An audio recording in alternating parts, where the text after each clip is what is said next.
శిరస్సు వంచి హృదయపూర్వకంగా నమస్కారాలు, హృదయపూర్వకంగా ధన్యవాదాలు.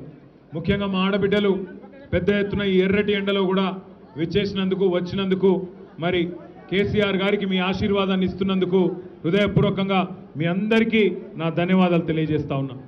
సరిగ్గా 24 సంవత్సరాల నిండి 25వ సంవత్సరంలో మన పార్టీ ఈ నెలాఖరు అంటే 27 ఏప్రిల్ నాడు అడుగు పెట్టబోతా ఉన్నది. 24 ఏళ్ళు నిండి 25వ ఏటికి రావడం అంటే చిన్న విషయం కాదు. ఎందుకంటే మన తెలుగు రాష్ట్రాల్లో ఒకనాడు ఆంధ్రప్రదేశ్గా ఉన్నా ఈరోజు తెలంగాణ ఆంధ్రప్రదేశ్గా వేరుపడ్డ ఈ 76 సంవత్సరాలలో స్వాతంత్రం వచ్చిన తర్వాత చాలా రాజకీయ పార్టీలు పుట్టినాయి. కానీ ఏవి కూడా విజయవంతంగా నిలదొక్కున్న పరిస్థితి లేదు. రెండు పార్టీలు, ఒకటి ఆనాడు స్వర్గీయ ఎన్టీ రామారావు గారు స్థాపించిన తెలుగుదేశం పార్టీ ఒకటైతే, ఈరోజు రెండవది తెలంగాణ ఆత్మగౌరవ బావుటాను హిమాలయాల స్థాయికి ఎగరవేసి తెలంగాణ రాష్ట్రాన్ని సాధించి మనందరి కలను నెరవేర్చిన కేసీఆర్ గారి నాయకత్వంలోని మన గులాబీ జెండా మన బీఆర్ఎస్ పార్టీ అనే మాట నేను మీకు విజ్ఞప్తి చేస్తా ఉన్నా. 24 ఏళ్ళు నుండి 25 ఏట అడుగు పెడుతున్న ఈ సందర్భంగా మీ అందరితో ప్రార్థించేది ఒకటే, రెండు ఢిల్లీ పార్టీలు ఒకటే, కాంగ్రెస్ కానీ బీజేపీ కానీ వాళ్ళ వైఖరి వాళ్ళ ఆలోచన ఒకటే. వాళ్ళకు కావాల్సింది ఢిల్లీకి మూటలు పంపేటోళ్ళు ఇక్కడ మన ప్రజలను అవసరమైతే నష్టం చేసినా సరే ఢిల్లీకి మాత్రం మూటలు పంపి సీట్లు కాపాడుకునేటోళ్ళు మాత్రమే వాళ్ళకి కావాలి. ఒకసారి ఆలోచించండి, ఎట్లున్నా తెలంగాణ ఎట్లయింది. మీరు మల్కాజ్గిరిలో అదేవిధంగా హైదరాబాదులో బ్రహ్మాండంగా మీరు కేసీఆర్ గారి నాయకత్వానికి మీరు ఆశీర్వాదం ఇచ్చినారు. హైదరాబాద్లో ఒక్క సీటు కూడా మీరు కాంగ్రెస్ పార్టీకి ఇవ్వకుండా బ్రహ్మాండంగా మొత్తం సీట్లన్నీ కూడా కేసీఆర్ గారికే ఆయన ముఖ్యమంత్రి కావాలని చెప్పి మీరందరూ ఓట్లేసి గెలిపించినారు.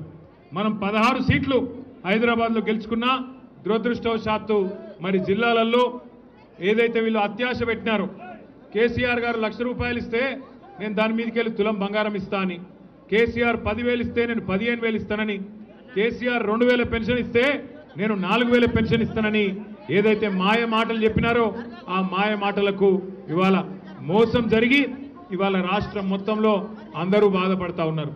రాష్ట్రంలో ఇవాళ ఎవరన్నొక్కరు సంతోషంగా ఉన్నారంటే ఒకే ఒక్కడు రేవంత్ రెడ్డి తప్ప ఎవ్వరు సంతోషంగా లేరు. ఆఖరికి ఆయన మంత్రివర్గంలో ఉండే మంత్రులు, ఆయన కింద పనిచేసే ఎమ్మెల్యేలు కూడా సంతోషంగా లేరు, బాధపడతా ఉన్నారు. అందుకే నేను మిమ్మల్ని అందరినీ కోరేది ఒకటే, ఒకసారి మోసపోతే ఒక వ్యక్తి చేతుల్లో ఒకసారి మోసపోతే తప్పు మనదైతుంది, వాళ్ళదైతుంది. రెండోసారి కూడా వాళ్ళ చేతుల్లోనే మళ్ళా మోసపోతే తప్పు మనదైతుంది. కాబట్టి జాగ్రత్తగా మనందరం కూడా భవిష్యత్తులో అది జిహెచ్ఎంసీ ఎన్నిక వచ్చినా, శాసనసభకు ఎన్నికలు వచ్చినా, పార్లమెంటుకు వచ్చినా ఖచ్చితంగా మన తెలంగాణకు శ్రీరామ రక్ష కేసీఆర్ గారి నాయకత్వం, ఈ గులాబీ జెండా అనే విషయాన్ని గుర్తుపెట్టుకొని అందరం కూడా ఏకోన్ముఖంగా కదులుదాం. మళ్ళీ ఒక్కసారి హైదరాబాద్లో ఈ 16 నెలల్లో ఒక్క కొత్త పని కూడా చేపట్టడం లేదు. మీ ఎమ్మెల్యే గారు కూడా బాగా కష్టపడుతున్నారు, బాగా తిరుగుతున్నారు. ఎక్కడికక్కడ మల్కాజ్గిరిలో అన్ని గల్లీలలో ఎక్కడ సమస్య ఉంటే అక్కడ నేనున్నా అంటూ మరి రాజశేఖర రెడ్డి గారు తిరుగుతూ ఉన్నారు. చివరికి ఒక రోజు నేను అడిగిన రాజశేఖర్ని, ఎందుకే పోయి మోరీలో కూర్చున్నావు అంటే, ఏం చేయాలన్నా మరి అక్కడ వాళ్ళు పూడిక తీయమంటే తీస్తలేరు, కాంగ్రెస్ ప్రభుత్వం వచ్చినాక అధ్వానం అయిపోయింది పరిస్థితి, అందుకే నిరసన చెప్పడానికి మోరీలో దిగి కూర్చున్నా అని చెప్పిండు. మొన్న మధ్యన ఒక దగ్గర శ్మశాన వాటికను కూడా వాళ్ళు కబ్జా పెట్టి అక్కడ డంప్ యార్డ్గా దాన్ని తయారు చేసే ప్రయత్నం చేస్తుంటే అక్కడ కూడా పోయి ఆ డంప్ యార్డ్లో చెత్త కుప్పం మీద అక్కడనే కూర్చొని నిరసన చెప్పి మీరు చేస్తున్న తప్పు అని చెప్పి ఇవాళ మీ ఎమ్మెల్యే గారు మీకోసం కష్టపడతా ఉన్నారు. మంచి ఎమ్మెల్యేలను గెలిపించుకుంటే, మంచి నాయకుడిని గెలిపించుకుంటే మనకు కూడా మంచి జరుగుతుంది. అదే రేవంత్ రెడ్డి లాంటి మోసగాళ్ళని గెలిపించుకుంటే తులం బంగారము రాదు, మీకు గోల్డ్ కాదు రోల్డ్ గోల్డ్ కూడా రాదు అక్కడికి. అందుకే నేను మీ అందరినీ కోరేది, సందర్భం ఏదైనా అటు బీజేపీకి ఇటు కాంగ్రెస్కు కర్రు కాల్చి వాత పెట్టాలి. ఎన్నటికైనా మనోళ్లకు మన మీద ఉండే ప్రేమ ఢిల్లీ పార్టీ వాళ్ళకు ఉండదు. కేసీఆర్ గారికి ఉండే కడుపు నొప్పి, కేసీఆర్ గారికి ఉండే ప్రేమ తెలంగాణ మీద ఎన్నడన్నా బీజేపీ వాళ్ళకో కాంగ్రెస్ వాళ్ళకో ఢిల్లీ పార్టీ వాళ్ళకో ఉంటుందా? మీరు ఆలోచన చేయాలి. అందుకే ఏప్రిల్ 27 నాడు మన పార్టీ ఏదైతే వరంగల్లో రజతోత్సవ సభ చేసుకుంటున్నదో ఆ సభకు మీ మల్కాజ్గిరి నియోజకవర్గం నుంచి కూడా పెద్ద ఎత్తున తరలి రావాలి. మా ఆడబిడ్డలు అన్నదమ్ములు అందరూ కూడా కదిలి వచ్చి ఆశీర్వదించాలి. మరి ఈరోజు పార్టీలో చేరుతున్న హేమంత్, అదేవిధంగా అరవింద్ గారు, బంటి గారు, వారందరికీ కూడా స్వాగతం చెప్తూ పేరు పేరున మళ్ళొకసారి మీ అందరికీ మీరు ఈరోజు ఇచ్చిన ఉత్సాహానికి హృదయపూర్వకంగా నమస్కారం. జై తెలంగాణ.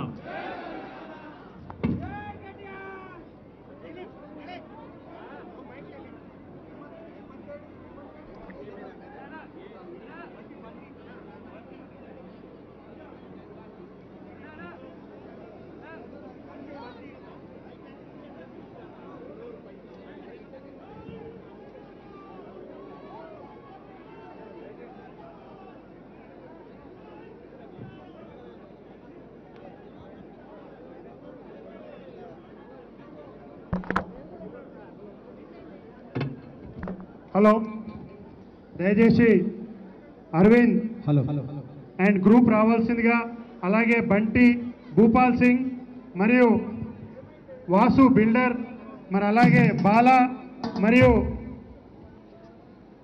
సునందరావు గారు కూడా వేదిక మీదకి రావాల్సిందిగా కోరుతున్నాం. దయచేసి తొందరగా రావాలి మీరు.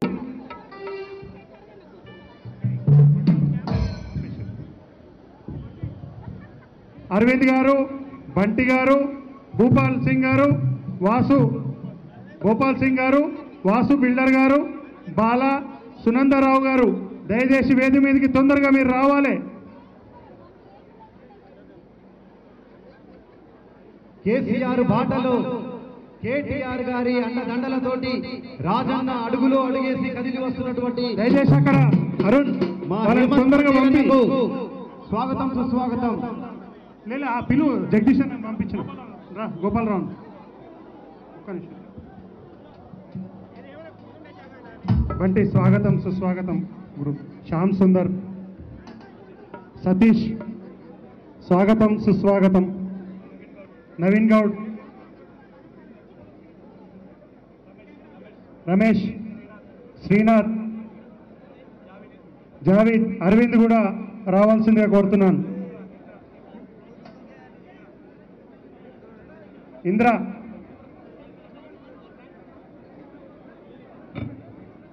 దయచేసి తొందరగా రావాలి. శ్రీనాథ్ గారు కూడా రావాలి.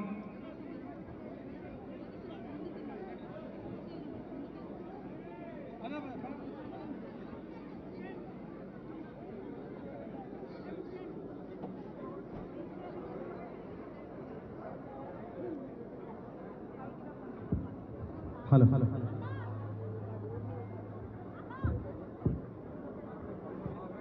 దయచేసి కొద్దిగా తొందరగా రావాలి అందరూ.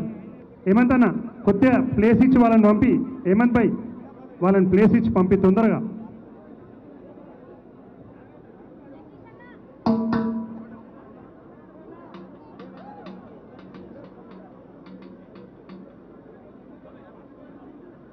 రండి బ్రదర్.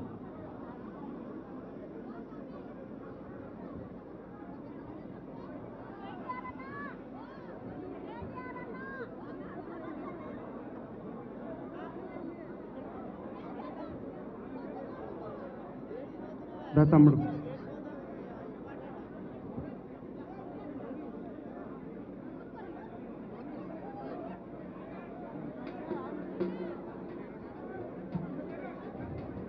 తొందర తీసుకో తమ్ముడు.